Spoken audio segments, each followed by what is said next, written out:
sabemos de primera mano por amigos y familiares que la situación en Valencia está mal, las vías del tren están cortadas, calles inundadas, mal. Sabíamos que iban a cancelar los trenes, pero como ponía que no estaba previsto hasta las 10 de la mañana, pensábamos que a partir de esa hora a lo mejor ya estaba solucionado de alguna forma o que hubiera alguna forma de volver, pero acabamos de ir a la oficina y nos han dicho que para hoy no tienen previsto salir ningún tren y que no saben si saldrán mañana o en 2 días o en cuántos días, no nos han especificado.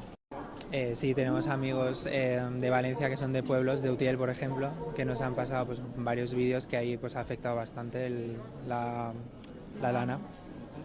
¿Y ellos están bien? Sí, ellos están Ellos por bien. suerte están bien, pero claro, impacta mucho ver Valencia así, ¿sabes? Desde cómo la conoces a cómo está acabando, pues...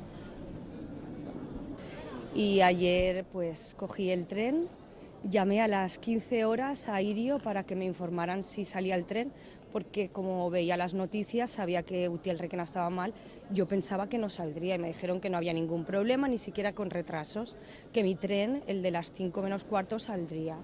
Llegué aquí y salió el tren, pero estando en el tren nosotros ya veíamos las imágenes de Utiel-Requena y ya era previsible que no se podía pasar. Aún así salieron los trenes posteriores, que es lo que no se entiende. ¿Por qué salieron los trenes si se sabía que no podíamos pasar?